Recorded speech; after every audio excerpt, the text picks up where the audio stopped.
10 hidden airport secrets you won't believe airlines don't want passengers to know. Ever wonder what juicy secrets are hiding in airports and airplanes? The kind the airlines hope you never find out? From money-saving hacks to behind-the-scenes shenanigans, today we're counting down 10 hidden airport secrets airlines definitely don't want you to know. Buckle up and stay till number 1 because it's a game changer. It even sparked lawsuits. Before we jump in, if you love travel tips and secrets, tap that subscribe button and give this video a thumbs up. It really helps us keep these insider info coming. Now, tray tables up, let's dive in. 10. The TSA chat down trick. Ever had a friendly chat with airport security where the agent asks innocuous questions like, "Where you headed?" or "Is it business or pleasure?" You might think they're just being nice, but nope, it's actually a secret security screening. In the US, TSA officers sometimes engage in casual conversation as part of a behavior profiling program inspired by Israeli security techniques. The idea is to gauge if you act nervous or suspicious when faced with simple questions.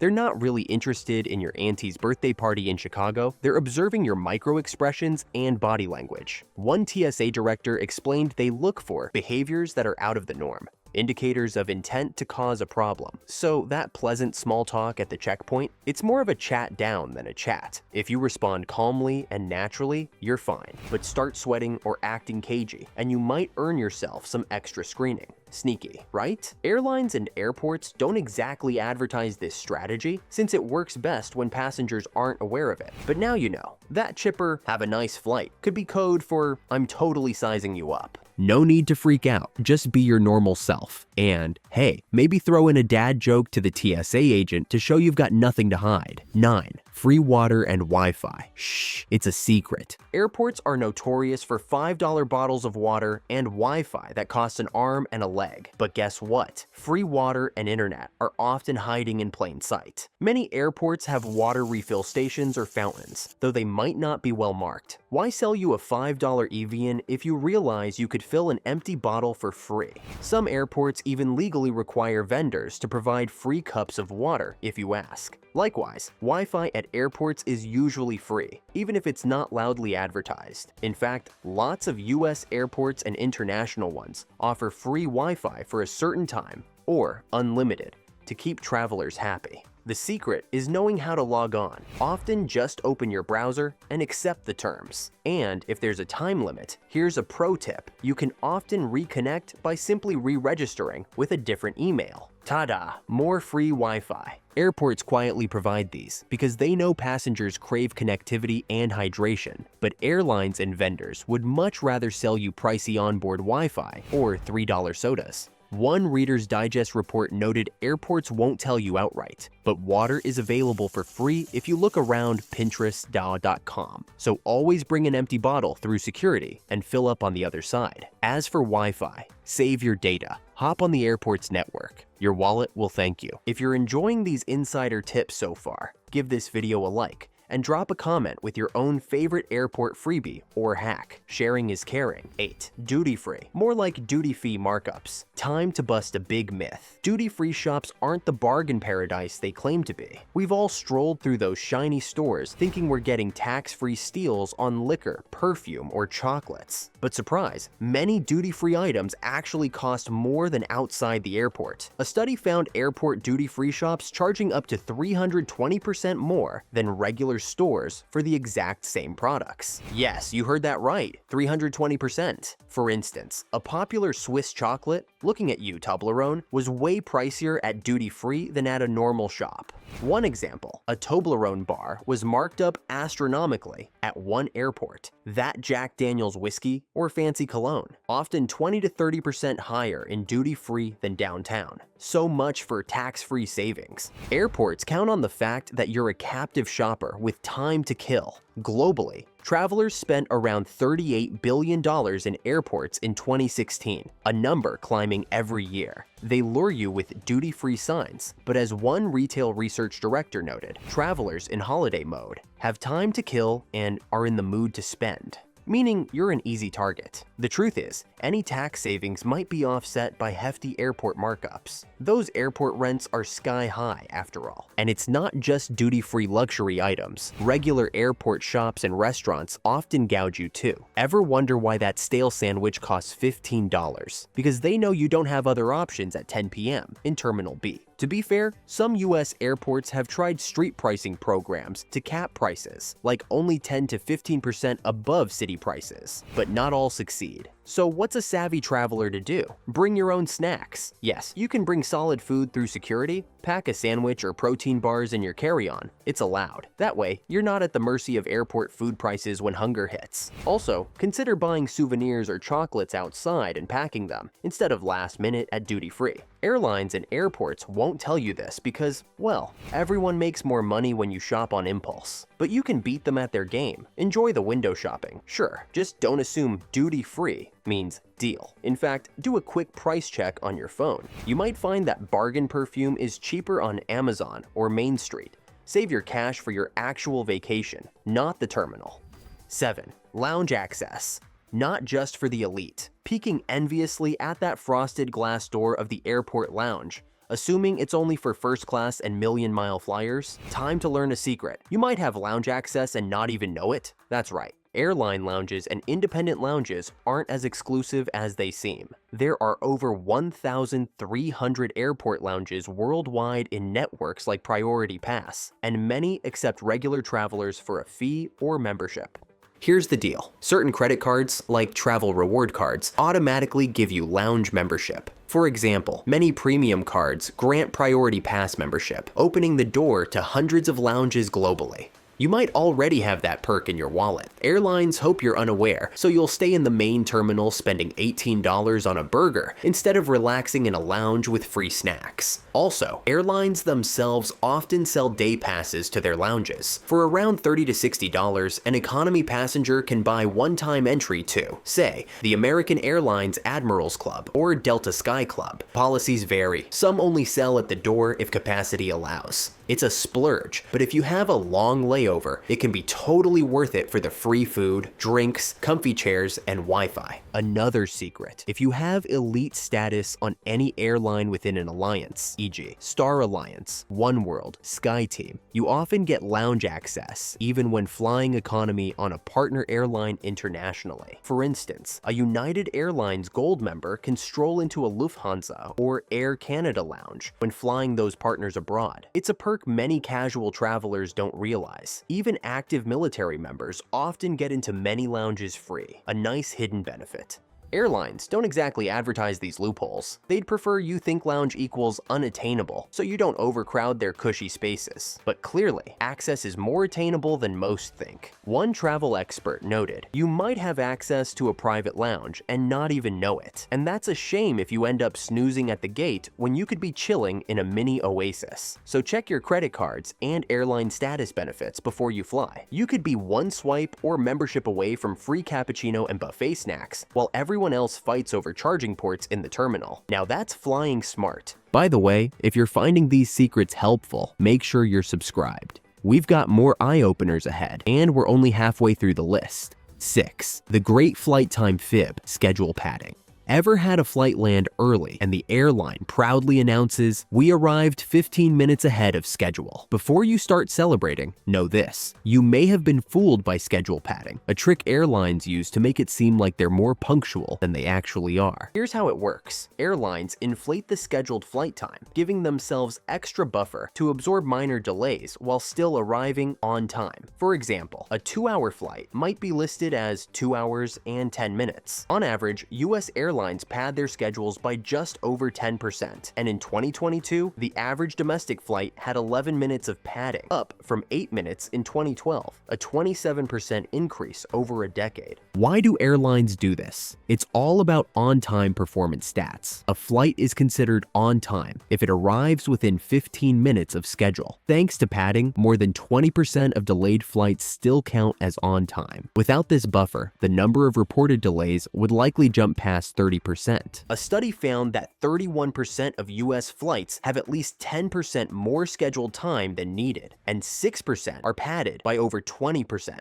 Southwest Airlines leads the pack with nearly 14% padding on average, helping them look punctual on paper. So when a pilot seems to pull off a miracle with an early landing, check the schedule. Odds are the timing was just generous. Airlines won't admit to this sleight of hand. It's a confidence game, designed to make you think their operations are ultra efficient. There's a small upside. Schedule padding increases your chances of making tight connections. The downside? You might just be sitting at the gate longer than necessary. Either way, now you're in on the secret. So next time you hear about an early arrival, just smile and know the truth. They didn't speed up the plane, they just moved the finish line. Quick intermission. If you're enjoying these behind-the-scenes peeks, hit that like button. And don't forget to subscribe for more travel scoops. Alright, ready for the top 5 secrets? Let's go. 5. Overbooked flights equals your ticket to perks. Ever been at the gate and heard, "This flight is oversold. We're looking for volunteers"? Oversold flights are surprisingly common. Airlines routinely overbook because they know some passengers won't show. In 2022 alone, the 10 largest US airlines involuntarily bumped over 25,000 passengers, double the previous year. Frontier Airlines was the worst offender, bumping about 2.66 passengers per 10,000. Why do airlines do this? It's cheaper to deal with a few no-shows or offer compensation than to fly with empty seats. But here's the twist. You can actually profit from an oversold flight. When looking for volunteers, airlines often start with small offers, vouchers, or gift cards, but the value can climb fast. Delta once offered $10,000 in American Express gift cards for volunteers. That's right, $10,000. If you're flexible, this is your moment. Pro tip: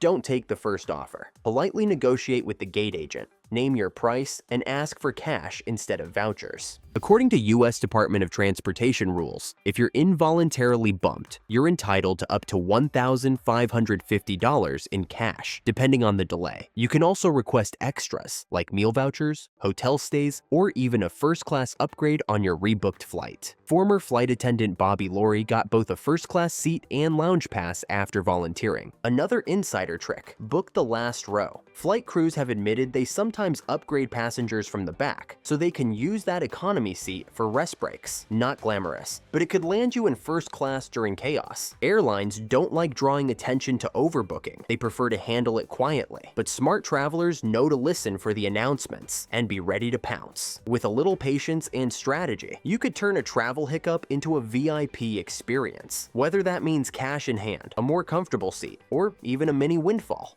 4. Lost luggage. Go on a mini shopping spree. Airline pays. Few travel headaches are worse than your checked bag disappearing. But here's something airlines won't advertise. If your luggage is delayed or lost, they owe you money for essentials. According to US Department of Transportation rules, airlines must reimburse you for reasonable expenses caused by delayed baggage. Things like toiletries, clean clothes, and basic items to get you through a day or two. They won't offer this up front. You have to ask and file a claim, but it's your right. For domestic flights, the compensation cap is over $3,800 per passenger. International flights fall under the Montreal Convention, typically capping reimbursement around $1,700 per bag. If your bag doesn't show up, go buy what you need, within reason. A few shirts, socks, and hygiene products are fair game. Save your receipts and submit them to the airline's baggage claim department. One insider warns, don't go on a designer shopping spree. If it looks excessive, they may reject the claim. If the bag is truly lost, the airline owes you additional compensation for the contents. Again, up to the legal cap. List your items honestly in the claim form. It may take a few weeks, but you'll likely get a check in the mail. Pro tip: put a tracker like an AirTag in your luggage. It won't get you paid, but it can tell you exactly where your bag is, sometimes even before the airline knows. Some carriers were once wary of trackers, but after public pressure, they're now widely accepted. Bottom line, if your luggage is delayed,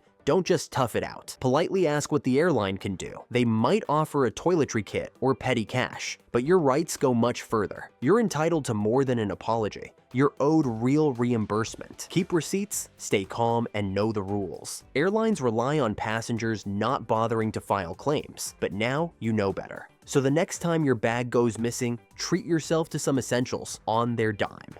3. Know your rights. Delays and cancellations equals compensation. Stranded by a delayed or canceled flight? Most travelers just accept it and hope for a meal voucher. But here's the truth. In many cases, you're entitled to real compensation, especially in Europe and increasingly in the US. In the European Union, passenger rights are strong. Under EU Regulation 261, if your flight is delayed over 3 hours or canceled last minute due to the airline's fault, you could receive €250 to €600, roughly $275 to $660. This applies at EU airport or on an EU airline into Europe. The catch? Airlines won't tell you. You have to file a claim. There are entire companies dedicated to helping travelers claim this money because so few know it exists. As of 2025, the EU is considering changing the rule to 4+ hours thanks to airline lobbying. But for now, 3 hours is the magic number. So if you're stuck in Frankfurt or Paris, you might be owed more than your entire ticket cost, just for the inconvenience. In the United States, passenger protections have improved. As of October 2024, if a US airline delays your flight 3+ hours, domestic, or 6+ hours, international, or cancels it, you're entitled to a full refund, even for non-refundable tickets. They can't force a voucher on you. You must choose not to fly and then request a refund. New DOT rules also require airlines to refund you for downgrades, e.g., if you paid for first class and got stuck in coach, add-ons that weren't delivered, like lost luggage or broken Wi-Fi, and baggage fees if your bag is delayed over 12 hours. Airlines don't promote these rights. They'd rather quietly rebook you, but knowledge is power. Save boarding passes, keep delay records, and speak up. In Europe, mention EU 261. In the US, say, I understand I have the right to a refund in this situation. Next time your trip goes sideways, don't settle for a sad meal voucher and a long wait. You're owed more, and now you know it. 2. Don't drink the airplane coffee. Seriously. Here's a not-so-tasty travel truth. The coffee or tea served on airplanes might be made with questionable tap water, and airlines would really rather you not know that. While it may taste fine, the water often comes from onboard tanks that are rarely cleaned and sometimes contaminated. A 2019 airline water study and EPA testing found coliform bacteria, a possible sign of fecal contamination, in water tanks on 1 in 8 US planes. Some airlines even tested positive for E. coli. That means when you're sipping your in-flight coffee or tea, you're potentially drinking water that wouldn't meet basic tap standards. Flight attendants know this secret. Many refuse to drink coffee or tea on board. Former attendant Bobby Laurie said, those tanks are rarely emptied or properly disinfected. Some coffee makers are also located dangerously close to the lavatory, adding to the ick factor. Even though water is supposed to be tested quarterly under EPA rules, enforcement is weak, and regional airlines often perform the worst. The hot water used for drinks doesn't always reach boiling temperatures that kill bacteria, and the coffee machines themselves aren't cleaned thoroughly unless they break. Even the sink water in lavatories can be suspect. One study even recommended using hand sanitizer instead of washing with airplane tap water. What should you do? Stick with sealed bottled drinks. Ask for the full can of soda or grab a coffee from the terminal before boarding. If you need caffeine mid-flight, you're better off with bottled options or nothing at all. Even on long-haul flights, many experts say it's not worth the risk. Airlines won't put this in the seatback menu, now with 10% coliform, but the info is out there. You probably won't get sick, but once you know, it's hard to unknow. Follow the flight attendant rule. Coffee and tea are off the menu. Pack your own water, skip the brew, and keep this little secret to yourself, at least until your seatmate finishes their cup. 1. The hidden city ticket hack. Airlines hate this. Here's the airfare trick airlines hate most. It's called hidden city ticketing, and it can save you serious money if you're bold enough to try it. Here's how it works. Say you want to fly from city A to city B. The direct flight is $300, but a flight from city A to city C with a layover in city B is only $200. So you book the cheaper ticket and just get off at city B, skipping the final leg. Boom. You just beat the airline's pricing system. Why does this happen? Airlines often price longer, connecting flights cheaper than shorter, non-stop ones, due to market competition, or to fill hub routes. Websites like skiplag.com make these hidden city deals easy to find, and even brag that they got sued by United Airlines for it and won. That's how badly airlines want to shut this down. But here's the catch. While not illegal, hidden city ticketing violates airline policies. If you do it often, you could get caught. Airlines have punished passengers by canceling return flights, revoking frequent flyer miles, or even banning travelers entirely. One teen was banned from American Airlines for 3 years after trying it once. So, if you're going to try it, follow these rules. Never check a bag. It'll end up at the final city without you. Don't use your frequent flyer number. It links you to the ticket. Only do it on one-way or final legs. If you skip the first leg of a round trip, your entire itinerary is canceled. Be discreet. Don't explain your plan at the gate. Used sparingly and smartly, hidden city ticketing can be a powerful money saver, but airlines don't want you to know it exists because it exposes how weird and illogical their pricing truly is. So if fares seem absurd and you're flexible, this could be your secret weapon. Just remember, the first rule of hidden city ticketing is don't talk about hidden city ticketing. And that's a wrap, folks. We've journeyed through 10 closely guarded travel secrets. Which one blew your mind the most? Let me know in the comments. I'm super curious. If you learned something new, I bet you did. Smash that like button and subscribe for more insider scoops on travel and aviation. Share this video with that friend who's always jet setting. They deserve to know these tricks too. Imagine their face when you tell them about the hidden city hack. Thanks for watching and coming along for the ride. Until the next adventure, travel smart, have fun, and may your flights be ever in your favor. Safe travels.